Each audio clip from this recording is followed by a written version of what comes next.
बच्चों BA part first economics का syllabus जो आपके सामने दिया जा रहा है, इसमें केवल 2 पेपर चलते हैं।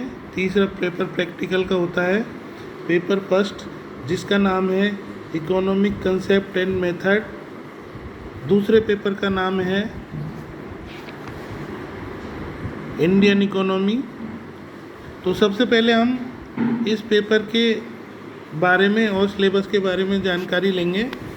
ये पेपर फर्स्ट में जिसका पेपर का नाम है इकोनॉमिक कंसेप्ट एंड मेथड, इसमें 5 यूनिट दी गई है। इकाई 5, यूनिट फर्स्ट, ये यूनिट फर्स्ट, उसके बाद unit second, unit third, unit fourth और यूनिट फिफ्थ।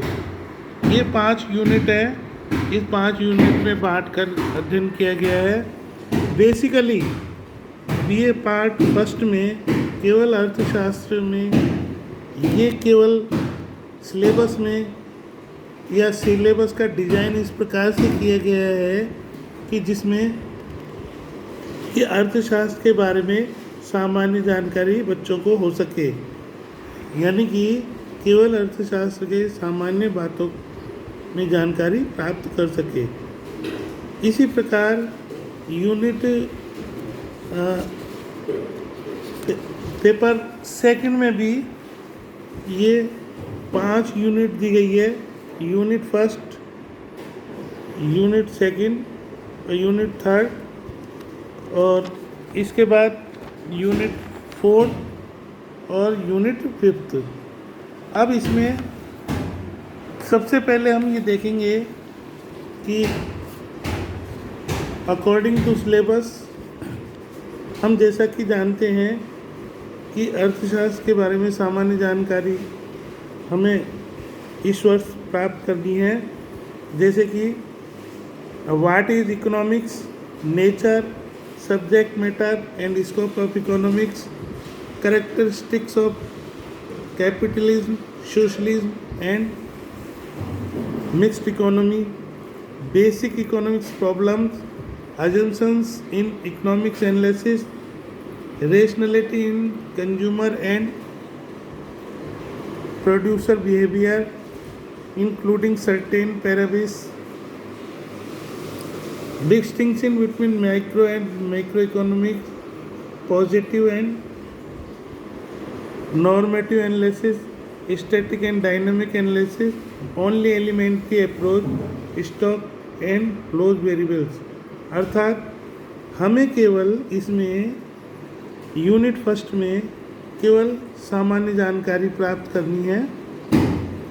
दूसरी यूनिट हमें ये नेशनल इनकम के बारे में बताती है और नेशनल इनकम किस प्रकार से अर्थव्यवस्था में या आय का जो चक्राकार प्रवाह है या वृत्ताकार प्रवाह है, या नेशनल इनकम किस प्रकार से अर्थव्यवस्था में एक दूसरे से फ्लो की तरह घूमती है, यानी कि चक्कर लगाती है इनकम के कंपोनेंट्स के द्वारा।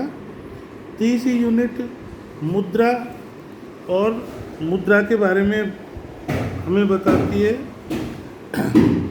मुद्रा, इसकी प्रकृति कैसी होती है, इसके कार्य क्या हैं, इसका क्या महत्व है, और करेंसी किसे कहते हैं, क्रेडिट किसे कहते हैं, और मांग और पूर्ति, मुद्रा की मांग और पूर्ति से क्या तात्पर्य है, और इसकी पूर्ति कैसे होती है, और उत्पादन और कीमतों का इससे क्या संबंध होता है। कैम्ब्रिज अर्थशास्त्रियों ने किस प्रकार से इसकी व्याख्या की है, और केंद्रीय बैंक के क्या कार्य हैं, या कॉमर्शियल बैंक के या व्यवसायिक बैंक के कार्य क्या हैं। चौथी यूनिट में ये चौथी यूनिट और 5वीं यूनिट खास तौर से सांख्यिकी के बारे में बताती है। सांख्यिकी की सामान्य जानकारी जो कि इस प्रकार इसमें दी गई है। Definition, nature, importance and limitation of static collection and tabulation of data, primary and secondary, data, sensors and sampling, representative of data, diagrammatic and graphic representation of data, questionnaires and schedule, the concept of average, frequency distribution, mean mode median किसे कहते हैं।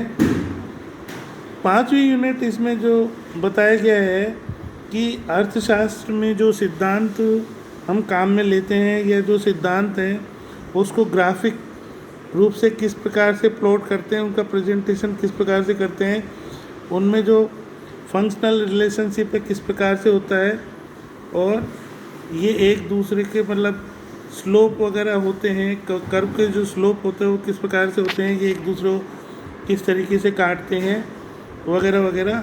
Simple derivative किसे कहते हैं, concept total average और marginal value किसे कहते हैं, एक्सचेंज रेट किसे कहते हैं, फॉरेन रेट किसे कहते हैं, बैलेंस ऑफ पेमेंट और बैलेंस ऑफ ट्रेड किसे कहते हैं।